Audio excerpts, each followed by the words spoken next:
Essa é a parte mais legal do meu trabalho também. Eu converso com pessoas incríveis o tempo inteiro. E assim, eu posso me colocar, mesmo hoje, na posição de ouvinte que eu sou. Então, eu ouvi você falar, por exemplo, ouvi a Monja falar, ouvi o Pondé, ouvi o presidente, ouvi empresários e tal. É melhor, realmente, assim, eu me sinto privilegiado nesse sentido de poder ouvir uns caras que manjam. Por outro lado... Vamos falar desses aí.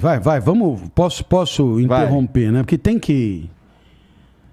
Esses que você cita aí, Monja, Pondé, eu acrescentaria esses que virão proximamente, Cortella, Karnal. Eles são meus colegas de trabalho, ponto, obviamente. Vieram da universidade e são palestrantes. Trajetória muito semelhante a mim, inclusive somos todos, se eu não estou equivocado, Karnal, Cortella, Pondé e eu com formação de jesuítas, né? Uma formação idêntica e tal, trajetória muito parecida, idade parecida também, né? Idade parecida, somos conterrâneos, contemporâneos e concorrentes, né? Então, muito bem. Claro, quando eu estou dando a palestra, o outro não está e vice-versa. Agora, eu sempre aproveito, porque nunca entendi essa esquisita prática de homenagem póstuma. Eu gosto de homenagear em vida. E eu homenageio nos momentos nobres. E o momento nobre, para mim, é esse. Aqui no Flow. Não tem momento mais nobre para mim. Tá, obrigado. Não tem momento mais nobre. Então, quando Cortella dá uma aula, Karnal, Pondé, Monja, no seu segmento, etc., eu já tive em eventos com eles todos. Aliás, eu já escrevi livro com eles todos também. Sim. E livro de diálogo. Então, eu os vejo pensar e falar. Meu amigo, fosse um outro país, e seriam divinizados, Cortella. Eles são incríveis. Eles são poderosíssimos. Eles são fora da curva. Eles são geniais. Eles são professores geniais. Eles dão nó em pingo d'água. Eles têm uma capacidade... Eu posso julgar porque eu fiz isso a vida inteira. Pelo menos julgar eu consigo. Eles têm uma competência didática genial. Eles. Então, é preciso homenageá-los, porque existe aqui um fenômeno. Cortella, Karnal, Pondé, né? Eles moram na mesma cidade, na mesma época, no mesmo... É uma honra, é um privilégio poder ser conterrâneo e contemporâneo dessas pessoas. Porque quando elas abrem a boca, elas são incríveis. Eu queria deixar registrado o que eu penso de coração aberto. E eles sabem disso, né? É uma admiração muito grande, porque eles não perdem palavras. Sabe o que é o cara que não perde viagem? Né? Eles não arrancam numa frase e... Opa, não deu certo, deixa eu começar de novo. Não tem isso. E depois, eles não precisam fazer que nem eu. Esse esforço miserável para chamar a sua atenção. Porque a coisa é tão bem emplacada, posta, colocada, de uma clareza tão límpida que o auditório embevece, né? E é isso que eu penso. E a nossa sociedade deveria... eu teria a honrosa iniciativa de fazer essa homenagem, porque depois que a vida acaba, aí vai vir um vereador e vai... vamos mudar o nome de uma rua que liga porra nenhuma a lugar nenhum, né? Ou uma viela, né? Beco do Karnal... Ponte do Cortella em cima da Marginal. Muito obrigado. Muito obrigado. Muito obrigado. É agora. É agora que tem que haver reconhecimento. Tá aí. na casa dos 60 todo mundo, Cortella um pouquinho mais, Monja um pouquinho mais. Tá? Vamos agradecer. Pô, os caras estão aí ralando 30, 40 anos ensinando as pessoas desde lá de baixo. Vieram. Todo dia produzindo conteúdo, falando e tal. Então, esses meus colegas são incríveis e eu tenho uma grande admiração por eles. E eles, portanto, são causa de uma alegria, causa de uma potência. Quando eles falam, dá gosto de ser brasileiro. Dá gosto de ser, de estar no mesmo lugar que eles. Como que dizendo, tá vendo? Aqui também tem gente assim. E isso é muito legal. Muito legal. Assim, uma das coisas que eu mais curto e que inclusive eu falo bastante aqui eu gostaria que as pessoas fossem mais como você, que deixa claro que existe um mar de coisas que a gente não conhece. Porque, cara, eu acho tão broxante conversar com os caras que têm a certeza absoluta de tudo, do melhor caminho para qualquer coisa acontecer. E, porra, ver esses caras falando realmente é sempre uma outra perspectiva da vida. É sempre, cara, olha, você já tudo bem, isso aí que você falou. Mas, pô, olha que a vida olhada por esse ângulo aqui, que talvez você não tenha pensado. E é esse valor que realmente, cara, é difícil de encontrar por aí, né? Então, assim, eu coloco o senhor junto também, assim. Ouvir você falar caralho, espetacular. Pra mim, o lance do brio lá que a gente falou da primeira vez, aquilo é espetacular, pô. Eu acho que quando você fecha o repertório e blinda, você tem um ganho de segurança, mas tem uma enorme perda, que é o status quo definitivo. Né? Quer dizer, quando você blinda, não vai nem para frente nem para trás. Né? Não há a possibilidade de pegar, puta, isso aqui que eu sempre achei que fosse...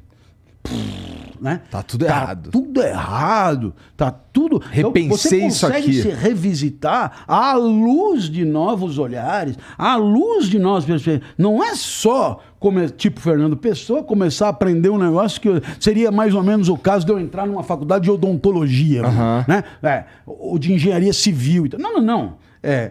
À luz de outros olhares, aquilo que eu acho que é o meu negócio pode ser revisitado, aperfeiçoado, se não completamente revolucionado. Completamente revolucionado. E isso é uma possibilidade que nós temos. O Rousseau diz: o que discrimina homens e mulheres não é o uso da razão ou capacidade de discurso ou o fato de serem políticos, porque acabaremos descobrindo que os animais têm tudo isso. Mas o que nos discrimina é o que ele chama de perfectibilidade. Quer dizer, um gato nasce gato, termina gato, e ele é igual de gato do começo ao fim. Agora, nós não... Tirando Epaminondas. Não, Epaminondas é outro... Epaminondas não existe, né? Agora, nós, do nosso lado, poderemos sempre pleitear fazer melhor aquilo que fazemos. Mas isso requer a possibilidade de vislumbrar melhoria, o que pressupõe enxergar o que foi ruim. Enxergar o que foi ruim, porque se você não enxerga o errado, não tem como trazê-lo para o certo, entende? Claro. Aceitar de peito aberto. Olha, aqui foi ruim, aqui pisei na bola, aqui não deu certo, aqui falei bobagem, aqui coisa... Então, quer dizer, a ideia de você poder fazer melhor pressupõe uma humildade rara, que é a humildade de identificar as próprias fragilidades. Isso é uma grande sabedoria. E é também muito, dependendo da maneira como você leva a vida, é muito doloroso também admitir que tá errado. Sobretudo porque algumas sociedades cobram de você certezas, mesmo que seja, né? Mesmo que sejam claudicantes, mesmo que sejam ridículas. Mas, né? O que assertividade, diga 3, 4 frases, mas diga com convicção, com certeza absoluta. Eu te diria que o treinamento para o entendimento da filosofia é mais ou menos na contramão daquilo que se ensina para fazer um exame de admissão numa empresa, um processo seletivo, né? Interessante. O que a gente aprende de mais fundamental na filosofia é assim, baixa a tua bola. Por quê? Porque você acaba de aplaudir teses opostas. Você achou que isso era do caralho, mas os dois não se bicam. Aí você, né? Os dois, na verdade, te levaram no bico, né? Os dois, fácil, né? E então, o que é que a filosofia te ensina? Primeiro, aquilo que eu disse já alguma vez em sala de aula, etc. Tal, por exemplo, o cara escreveu e você não entende nem o que ele escreveu, né? Eu falei do Kant, pega lá 2 páginas, Fundamentos da Metafísica dos Costumes, 2 páginas eu falei. Isso eu falei em aula. Pega 2 páginas. Não precisa ler o livro todo, não. 2 páginas. Tem uma semana para ler 2 páginas. Volta aqui e me conta o que ele quis dizer com aquilo. E aí, aquele olhar arregar. Pois é, cara, o cara tirou do nada. Ele sentou, né? 1793, sei lá, pegou o seu tablet, o seu coisa, né? Sentou do zero, tinha assim, sabe? 0 na página. E ele começou pá, olhou, tal. Claro que tirou do zero em cima do seu repertório, das suas leituras, tirou do zero. Aí ele te entrega e diz, isso aqui é o que eu penso. E você vai ler e não atribui sentido nenhum. Pois é, mas e se eu te disser que o sentido é poderoso, que a filosofia é poderosa? Assim, o cara escreveu e você não sequer entende, né? Então, o convite é o convite que só a humildade pode patrocinar. Ele fala, cara, isso aqui é o Everest do alpinista e eu não consigo subir, sabe, uma moita, né? Então, baixa a bola, vamos estudar e vamos ver até onde cada um de nós consegue chegar. Porque se eu for indo, você vai ver que tem uma hora que você foi longe naquilo que é a tua limitação. E isso te traz um prazer imenso de ter progredido, de ter feito melhor, de conseguir pensar melhor, de conseguir pensar melhor a própria vida, de conseguir pensar melhor a nossa posição no mundo, né? Com mais recursos. Não significa definindo verdades novas. Pelo contrário, quanto melhor você pensar, mais hesitante você será em propor aquelas bobagens que você dizia antes. Quanto mais você pensar, menos você será conclusivo. Mais você será cauteloso. Mais você porá o pé no chão e dirá, olha, entendeu? Tá óbvio demais, cuidado com isso, presta atenção, etc. E aí, você pode ter uma sociedade que aplaude essa lúcida cautela, mas você pode ter uma sociedade que não suporta esse tipo de procedimento, esse tipo de postura. E o que quer é gente arrogantemente ignorante, né? Afinal das contas, a ignorância e a arrogância vão de mãos dadas para o inferno. Essas 2 páginas de Kant que você propôs para os alunos lerem, elas estavam escritas de forma palavras claras e simples, ou estava meio os circuitos de consagração social? Não, Kant é Kant, não é? Então, o que eu te diria? Posso lhe dizer que eu sou absolutamente ignorante. Então, o que eu te diria? Todas as palavras que estão ali, você sabe o que elas querem dizer. Tá. Já as frases, mais ou menos. E se juntar as frases, ainda menos. E se juntar os parágrafos, é possível que chegue no 0. Mas, Se você tem meio culhão, você diz, bom, não entendi porra nenhuma, eu vou ler de novo. E aí vai lendo, palavra por palavra. Pega e vai, não, já me perdi, volta. Já me perdi, volta. E aí, pega e fala, bom, deixa eu ver uma coisa. Comentários de Kant, aí o cara, bom, o que ele chama de vontade, não é assim, tô com vontade de beber água. Vontade é a inteligência prática. Tá. Desejo é uma coisa, seria uma espécie de pulsão da natureza. Então, de fato, o desejo não é a vontade. A vontade é a inteligência que pode, inclusive, avaliar a pertinência do desejo. Entendeu? Então, quando Kant diz, você só é livre quando faz o que não quer, mais ou menos o contrário do que qualquer um diria, liberdade é fazer o que se quer. Uhum. Ele diz, liberdade é fazer o que não se quer. Então, o que ele está dizendo? Ele está dizendo que se você faz o que quer, é escravo do desejo, não pode ser livre. Portanto, a liberdade só pode ser trazida pela autonomia, pela inteligência, pela razão prática.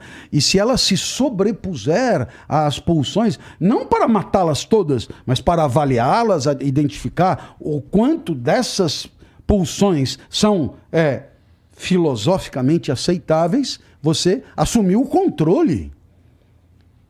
Eu não estou dizendo para que as pessoas concordem, não. Eu estou dizendo que existe aqui um pensamento a considerar, que no final das contas é muito próximo do nosso senso comum. Porque, né? O nosso senso comum é esse. Porra!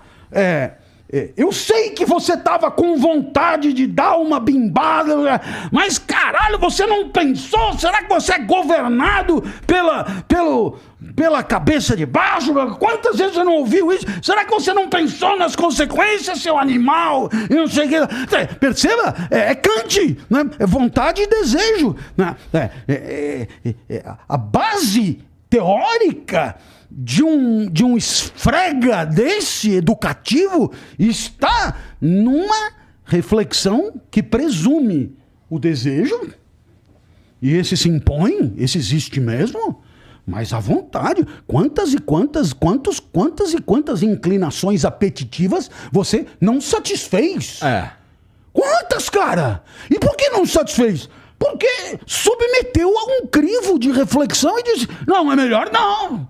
É melhor não, tá certo? Por quê? Porque isso não se faz, isso, né? Imagina se todo mundo fizer isso, que é mais ou menos o que Kant, o imperativo categórico é mais ou menos isso. Faça aquilo que todo mundo puder fazer na sua situação e não prejudicar definitivamente a humanidade. Aquilo que você presume deva ser imitado por qualquer um naquela situação específica. Então, quer dizer, existe aqui uma filosofia poderosíssima que tem que ser entendida, né? Tem que ser trabalhada, e o professor tem que se responsabilizar em mostrar a beleza de um pensamento como esse, mesmo que seja para depois ensinar um outro autor que desmente tudo isso. Diz o contrário. Diz o contrário, e você, professor, ensinará com o mesmo tesão um Nietzsche, dizendo que é tudo bobagem, entendeu? Que o que nós chamamos de vontade, pensamento, razão prática, é tudo escorado em cima de um oceano de afetos em maremoto, entendeu? Como se a nossa consciência estivesse dentro de uma garrafa. E dentro da garrafa, sabe essas garrafas de artesanato que tá tudo na areinha, tudo colocado no lugar? Então, dentro da garrafa tá tudo no lugar, entendeu? Lógica, você pensa logicamente, tem os princípios, tem as regras, tem as coisas, só que a garrafa tá num oceano em maremoto. Então a garrafa vira, desvia, mas você, como tá dentro da garrafa, o que acontece fora você não enxerga. O que é o oceano? As forças vitais, as pulsões, etc. E dentro da garrafa é a ilusão de uma consciência que é estável, que é controlável, que está em ordem, etc. Então Nietzsche dirá, diferente de Kant. E você ensina um e depois ensina o outro. E o aluno concorda com as duas. Não, mas caberá ao aluno, a partir de tudo isso, tirar as suas conclusões, pensar soberanamente, refletir o que ele acha que tem mais pertinência ou não. E o professor terá feito aí um trabalho que não tem preço, um trabalho inestimável.